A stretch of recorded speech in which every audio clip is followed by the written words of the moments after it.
So I'm going to share with you the most common problem, hidden problem that I have found with business owners who are podcasting, and I'll share with you how you can fix it right now. Welcome to Chemidlin Money Mindset, your weekly dose of inspiration and insights to ensure you enjoy each step of your journey.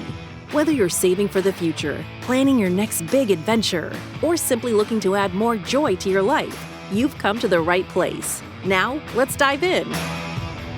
Struggling to grow your podcast or turn your content into real revenue? You're not alone. So many creators pour their hearts into their shows only to feel stuck, spinning their wheels without seeing the downloads, the engagement, or income they dreamt of. Now, imagine a podcast that doesn't just grow, but thrives, a show that builds your authority, attracts high-value clients, and becomes a lead-generating machine. That's exactly what today's guest, Kevin Chemidlin, has mastered. After leaving his corporate software job, Kevin cracked the code on podcast growth, turning Philly Who into a six-figure success in just 18 months. Now, through his Grow the Show Accelerator, he's helped over 50,000 podcasters transform their content into predictable, scalable business success. If you're ready to stop guessing and start growing, this episode is for you. Kevin is here to share the proven strategies that can take your podcast and your brand to the next level. I'm Larry Sprung, your host for the Chemidlin Money Mindset and founder and wealth advisor of Chemidlin Financial. Let's dive into today's show. So we have Kevin Chemidlin today, founder of Grow the Show, and I am so excited for our conversation, and I know our listeners are going to derive so much value today, Kevin. Welcome to the show. Larry, thanks so much for having me. So excited to dive in. Yeah. So listen, we're going to spend a lot of time on what you're doing today with Grow the Show, but so our listeners can understand your background because they are fascinated with the entrepreneurial journey. Can you share with them who you are, what led you up to the point of founding Grow the Show? Yeah. So we just got done talking before we hit record about our ties to Philadelphia. So I am from the city of Philadelphia. And I originally started my career as a software developer at a big health insurance company. I was not super passionate about software or health insurance, nonetheless did it for 4 years. And I constantly had all these different side hustles because I knew that I wanted to be an entrepreneur. So I tried like 3 or 4 of them. They failed miserably. I tried a lockbox for package delivery, but didn't know anything about products. I tried a social media app. It was geolocated digital piñatas. Believe it or not, that didn't work. And then I even tried a couple other ones until eventually I kind of gave up on side hustles. And I was like, okay, I'm just going to do something that's interesting that I want to do in my spare time. And I launched a podcast. This was in 2018. And I launched the podcast about my hometown, Philadelphia. Well, I discovered that I was way better at podcasting than all the other things that I had tried. And the show pretty quickly got attention. And I had my finger on the trigger of leaving the corporate job for a long time. I was ready to go. I had tons of savings. So I took the leap and really early on went full-time into podcasting. Well, what I learned was that I didn't actually know as much about how to grow an audience, how to monetize a podcast, or how to, run an online business as I thought. So within 6 months of leaving the corporate job, I was in really rough shape. My show hadn't grown. I was out of savings. And in fact, I was going into debt. I don't advise leaving the job as early as I did. And my back was against the wall. And I actually had my phone out and was about to call my previous boss to ask for my job back. The problem was I had made such a big stink publicly that I was this entrepreneur and like corporate life isn't for me, that I was like, I can't do this just yet. So I actually put my podcast on hold and did a bunch of studying, took some courses, read a bunch of books, spent a weekend walking around Philly, listening to every single podcast on the top 100 charts just to understand what are they doing differently, how are they monetized, those types of things. I learned a bunch of stuff. I learned how successful shows are actually growing and monetizing. And B, I learned that all the stuff that I was doing was stuff that I thought you had to do to grow and monetize a podcast. It's stuff that like everyone on the internet says to do in order to grow and monetize a podcast, but none of that stuff worked. And I was like, oh, it's not me that's wrong. It's all these things that all these people are doing that's wrong. And what I discovered was that it's very easy to launch a podcast. And so anyone who launches a podcast feels qualified to give advice on podcasting and how to grow a podcast. So the vast majority of podcast advice out there is from people who have not actually grown and monetized the show significantly. So everyone's kind of monkey see, monkey doing the same stuff, and it doesn't work, and then everyone thinks that they are the problem. So once I was like, oh, there's a way to do this, I brought Philly Who back, and within about a year, got it past 6 figures, both in revenue and in downloads. And that kicked off sort of my incumbency as a podcast guy. I did Philly Who full-time for 2 years. And then in 2020, I launched Grow the Show to help other podcasters figure out what I had figured out. And in the 5 years since then, the company has very much evolved for me to specialize with online entrepreneurs. So folks that are using podcasting as a way to grow their business. So that's the 5-minute super speed journey of how I got to where I am today. Certainly learned a bunch of lessons, both about podcasting, but also now about how podcasting relates to business growth. Yeah, sounds like some great lessons. And the fact that you took them, incorporated them, and just got better is, what the entrepreneurial journey is all about. And, one of the things you talked about just a few moments ago is, you talked about your role in healthcare as a software developer. And, one of the things you said was, after 4 years in the corporate world, I learned that corporate life isn't for me. And that was one of the reasons why, I guess, right there was that you couldn't end up going back in that moment. At what moment did you realize or come to realize that you wanted to build something? When did that epiphany take place for you? Well, it actually happened in college when I kind of did build something. So when I started college at Temple University in 2010, there were 2 a cappella groups. There was an all-male group and an all-female group. And that was 2010, a cappella music had this really weird moment in US pop culture where there was Glee on TV. There was a show called The Sing Off on TV. The Pentatonics became really big. So the movie Pitch Perfect came out. So a cappella kind of had this moment. And that was right when I was in college. Now it's back to what it was before, where it was kind of this nerdy niche thing, but it had a moment. So I was super, super into it. And when I got to college, I helped co-found a co-ed a cappella group. And over the 4 years, became a leader in the group and was essentially the CEO of the group. 2 years after I left, they placed 5th in the world. And so we accomplished a lot from 0 to that in just, 6 years. So once I got out of that and I became the lowest rung of the ladder at a huge Fortune, at the time, Fortune 100, but now probably Fortune 20 company, well, I wasn't building anything at that point. So I actually stumbled into building something just by being so interested in a cappella music. And then it got taken away by graduating. And I suddenly wasn't building anything anymore. And boy, did that create this massive void. So I think that's why, I did the 9 to 5 during the day because I was raised to understand that, you want to go for security and you want to go for, a high salary and stuff like that. And I won that game. But I still just had this massive itch to continue to build something and work with people. And if I'm being honest, be in charge of something, which I wasn't doing at work. And so, like I said, I tried all these different things until podcasting eventually became this weird combination of the human voice, a cappella music, and technology. So that was the thing that clicked. Well, you are the first person that has told us that their start was really, as a result of a cappella music. So I might be the only one. You definitely have that claim to fame on our show. So thank you for sharing that. And yeah, my pleasure. I graduated quite a long time before 2010, and we had an a cappella group at our university. I went to Binghamton, and they were pretty widely regarded, pretty interesting, and they go all over the country still as a group and perform. So it's kind of an interesting skill set that I cannot do. So I appreciate it anyway. There was another company that you talked about. You talk about hearing the story of Warby Parker on a podcast, and it really inspired you to launch your first podcast interviewing successful Philadelphians, right? Can you tell us a little bit about how that story impacted you? Oh, absolutely. I would not be here today with you if not for that specific podcast episode. So it's an episode of the show called How I Built This with Guy Raz.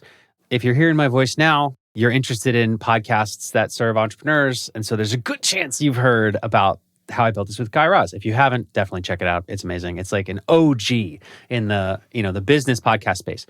So, what got me into podcasting in the first place was I discovered this show. It was 2017. I wasn't a podcast listener before that, and I became obsessed because I had never heard the stories. It was basically a show that made really cinematic audio storytelling case studies of successful companies and movements. And I had never been exposed to that sort of thing before. And I had never really been exposed to like personal development or any of those types of things before listening to podcasts. So there was one morning in December of 2017, I'll never forget it. I lived in North Philadelphia and I was taking the subway into Center City where my job was. And I was, super over caffeinated, just sitting on the subway, like buzzing, jittering, but listening to a podcast. And it told the story of Warby Parker. Now, I literally had worn Warby Parker glasses earlier that morning. I wear contacts, but like in the morning, I walk around with glasses. Sure. But I did not know that company was founded in Philly. So I heard this story of this company that was founded literally above my head while I'm on the subway. And it was electric to me. I was so inspired. And I was like, I did not know that incredible companies like this could be started here. So I was like, I need to hear more stories like this. So I looked around, and specifically, I needed to hear more Philly stories like that. How I Built This gave me plenty of successful entrepreneur stories, but I wanted to hear one specifically about Philly. So I looked around the podcasting app, I searched around, and there were some shows that like kind of interviewed movers and shakers here and there, but they were not heavily edited. They were just like kind of fast and loose. But what I wanted was that How I Built This style, cinematic, like with voiceovers, and it was almost like an audio documentary. So that's when I was like, it had been probably 4 or 5 months since my last failed side hustle. So I was ready to start another one. And I was like, why don't I give this a try? And I mean, as I say, the rest is history. There you go. Did you have GoPuff on your show? I did not. I was in talks with GoPuff. Okay. They were very busy doing tons of expansion in 2019, like tons of expansion. And then once COVID hit in 2020, like everything just got thrown into the air. But I was in conversations with their head of revenue, and then that never happened. Yeah, they're a Drexel alum. That's why we know about them. Because my son, as I mentioned to you before we started recording, he goes to Drexel and has told us that before. Imagine a relationship where financial conversations don't feel stressful, but actually bring you joy. We've designed a guide to help you have positive, meaningful money conversations with your partner. This isn't just another budgeting tool. It's a roadmap for building trust and connection. So if you're ready to start a joyful money journey with your partner, go to Chemidlin.us/couplesjoy and download your free guide. Transform your financial future together starting today. One of the things you said earlier, which was interesting, and you shared it really up front about the fact that, you put your show on pause for a while to kind of go through that learning experience that you had to absorb more information. And, I find it incredibly fascinating that, it sounds like a lot of your mentorship and learning through this process has also come from the same medium that you're on, which is podcasting. And I think that gets lost on a lot of people, that you could get so much learning and mentorship from this medium that it's great in that way, right? But one of the things that we hear creators being told all the time is that you don't want to necessarily put a pause on your show. You did it. And when you came back, it was a financial success for you. What insights did you gain specifically during that break that allowed you to take what's ordinarily told as like taboo because you're going to tank your show and really come out the other end in a way that you blew your show up in a fantastic way, both from listenership and financially? Yeah, Larry, one of the best questions ever to have been asked, because this is the crux of podcasting. And what you just touched upon is one of those misconceptions that folks have, which is that above all else, do not break the mighty consistency rule. It is hammered into the skull of every new creator, regardless of platform, but also especially with podcasters. And it is true that consistency is a key component of success. But when I put the show on hold, I had been consistent for over a year and the show had not grown. And now, 5-8 years later, I've spoken with podcasters who have been consistent for more than 20 years and whose show has not grown. So if consistency were the key, then by definition, those who have been consistent the longest will have had the biggest shows. But that is absolutely not the case. There are shows that have been around for a month that are way bigger than shows that have been around for 20 years. So obviously, consistency can't be the only thing. Well, what I learned by breaking the almighty consistency rule is that consistency is important, but consistency alone is not enough. If your show is not consistent, it is probably not going to grow. But if your show is only consistent, it's also not going to grow. So it could be the reason that it's not growing, but it's not going to be the reason that it grows, if that makes sense. Right. This is true particularly with podcasting. And this is one of the nuances that I learned by putting the show on hold so that I can have some freaking space to think and to learn, is that the audio podcasting medium is one that does not have an algorithm attached to it. If you're a YouTuber, you have an algorithm. If you're on any social media platform, you have an algorithm. Audio podcasting does not. So you could be putting literally the greatest podcast episodes that have ever been heard by human ears on your podcast feed every single week. But if you are not also utilizing a marketing tactic that works, nobody will hear that show. And then you will be that person who 3 years later is like, what the heck? I've published every week for 3 years and the show I think is very good. Why hasn't it grown? And it's like, you might be making the best episodes ever, but that is why. So that was one of the biggest lessons, probably the most important lesson that I learned in that period, is that consistency is important. And the reason it is good advice for an early creator is because it's really good to build the habit of consistency and publishing no matter what. But you also must learn a marketing tactic for your show if you want it to grow.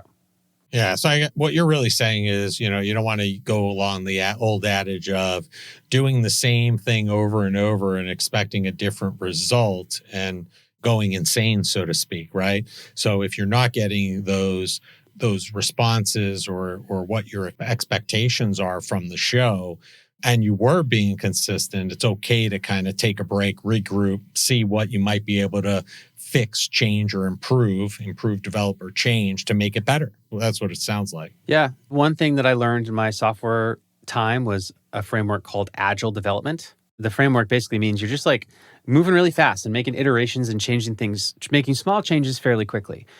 That is how I recommend any creator go about doing this. So you need to be consistent, but you also need to be measuring things and making slight adjustments until you start to see success. But continuing to do the same thing without changing anything over and over and over again for a year, yeah, of course, it's not going to work. So you had, Philly Who, which you had a very localized show where you were interviewing, people who've created, built businesses in the Philly area. How did you leverage what you learned from that show to grow the show podcast and move into that to help develop other podcasters develop their show in a way that worked ideally for them? Yeah. So what's funny about that is the way that happened was it was early 2020, COVID happened. And as soon as COVID happened, my Philly show had to go on hold. It was forced to get paused because all of my guests canceled because they were all leading their organizations through the crisis. And it just became a weird time to have a 60-minute retrospective storytelling session. So my show went on hold and I kind of was, I had a couple of consulting gigs that brought me some extra income and that was enough for me to get by during quarantine. And so I just had a bunch of podcasters who had heard of Philly who I'd come across at conferences or whatever, reaching out, asking, how did you grow and monetize? How did you grow and monetize? How did you grow and monetize? And by the 30th Zoom call where I was explaining things, I was like, man, I'm really repeating myself here. And man, there seem to be a lot of podcasters who need this type of help. So it was with that, I was like, what if I created something that could help podcasters grow and monetize? And so I started thinking about that and, kind of started taking some action on it.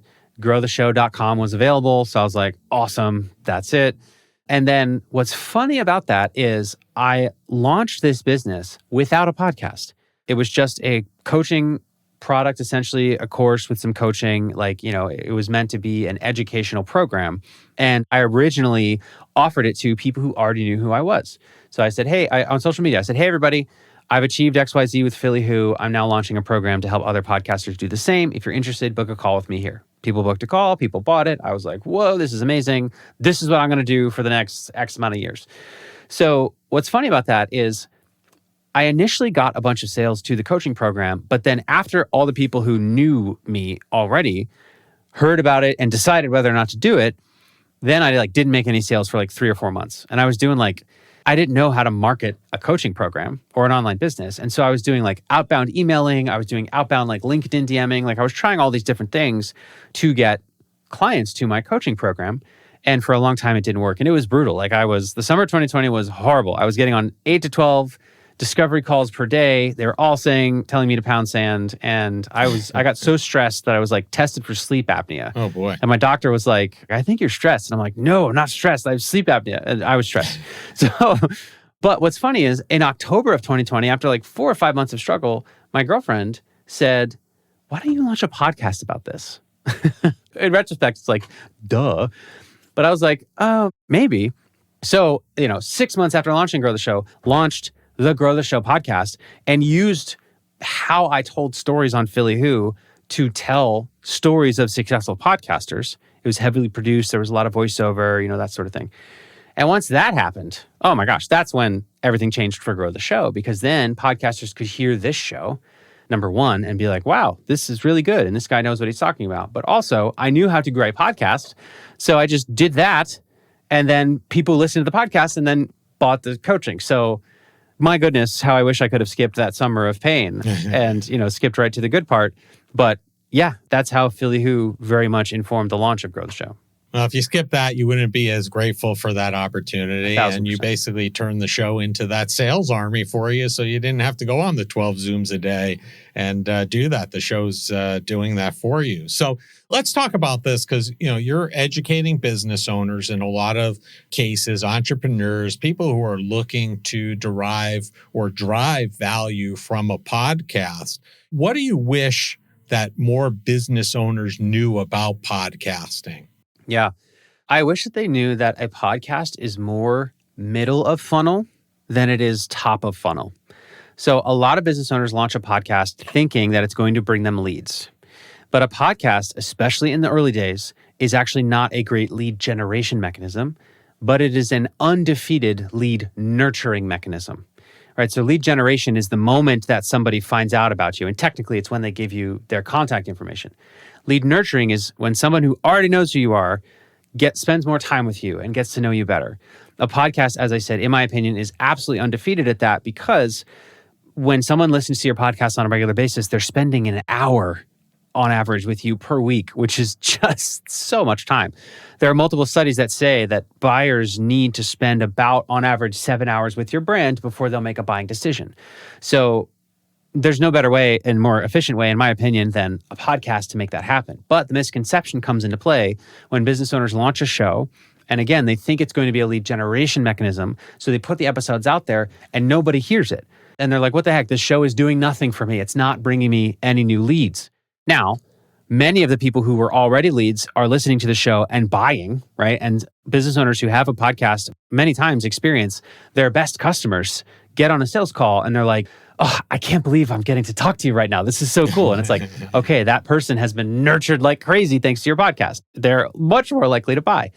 But the podcast really becomes a source of jet fuel for a business when you attach it to a lead generation mechanism, a separate way to get people to find out about you for the first time. And then you redirect those leads to the podcast. That is the magic formula. I think that's great advice. And definitely we've seen that in action here with our firm and certainly is.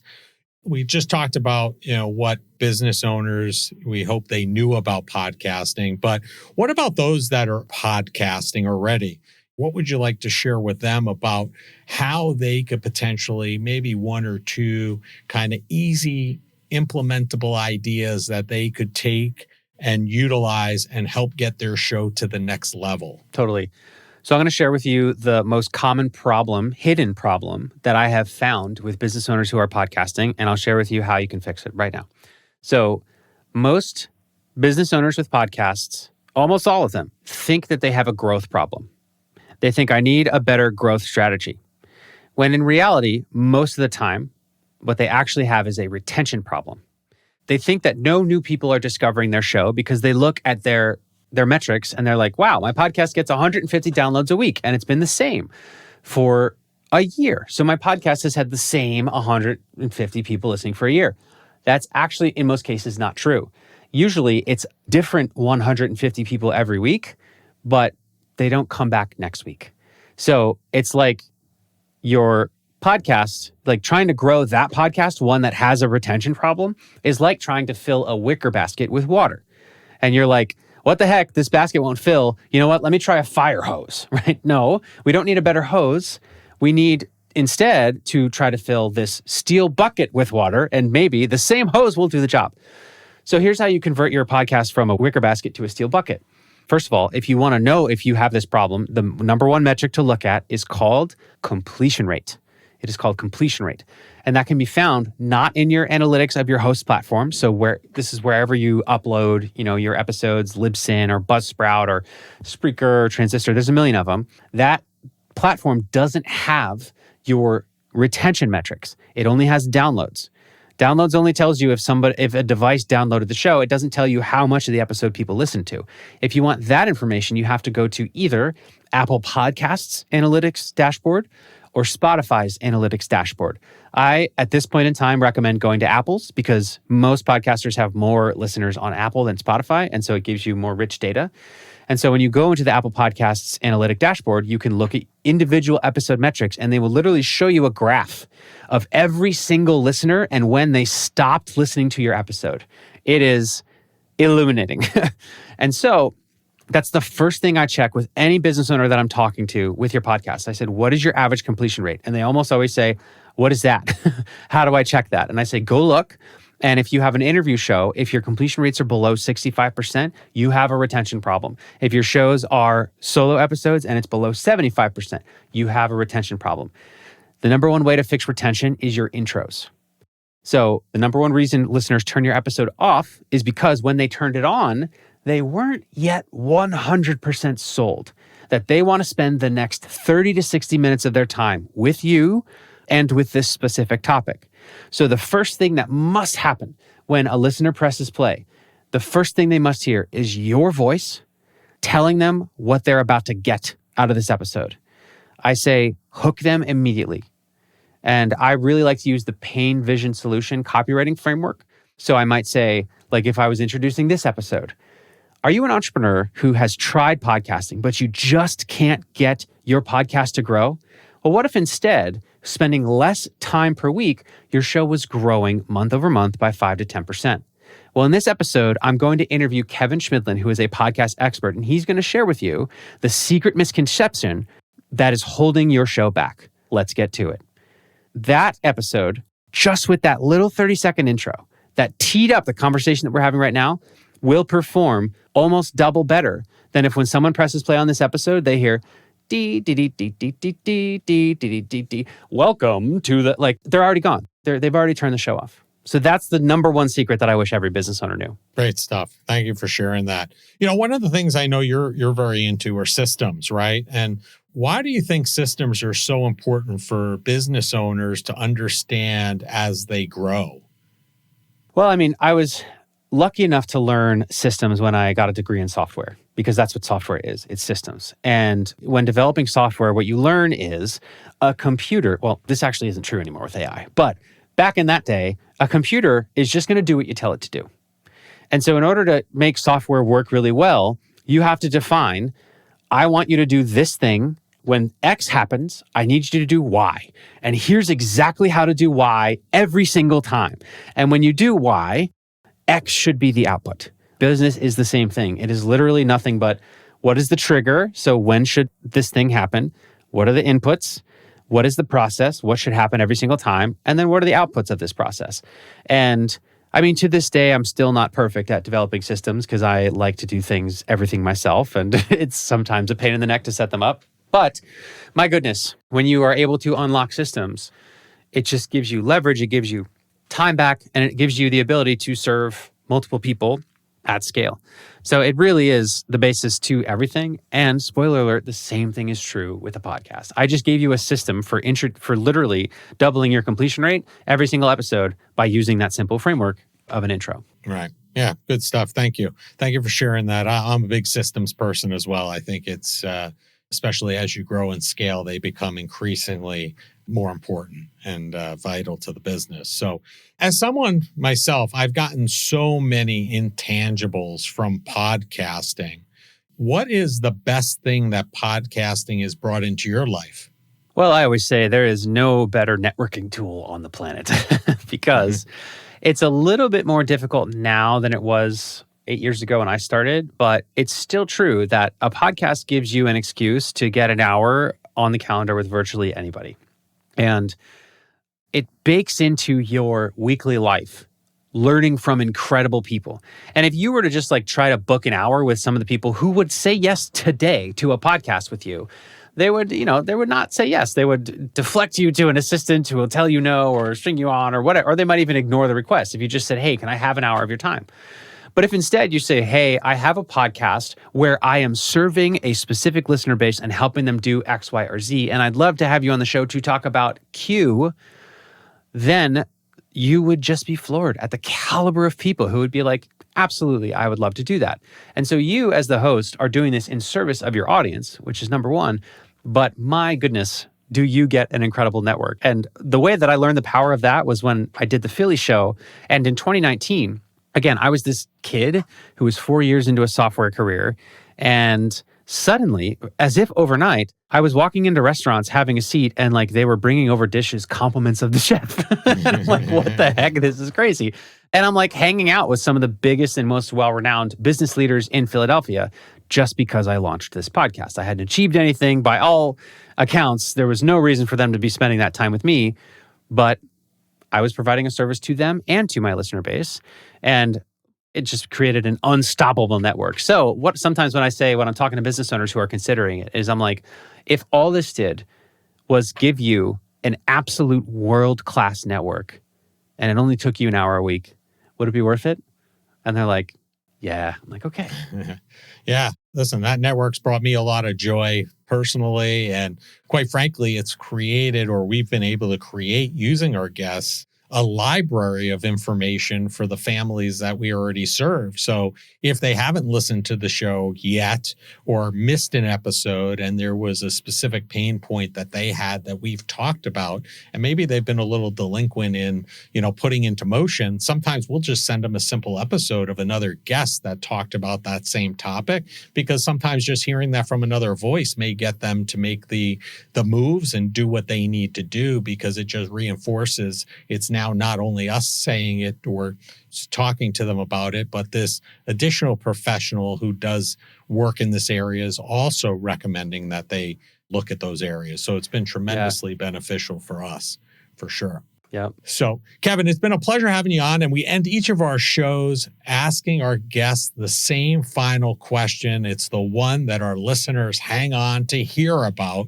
because we all are all about joy on the Chemidlin Money Mindset. And that is, what did you do today that brought you joy and put you in the right mindset for success? Ah, man, I hate that this is the answer because it's so cliche, but I worked out.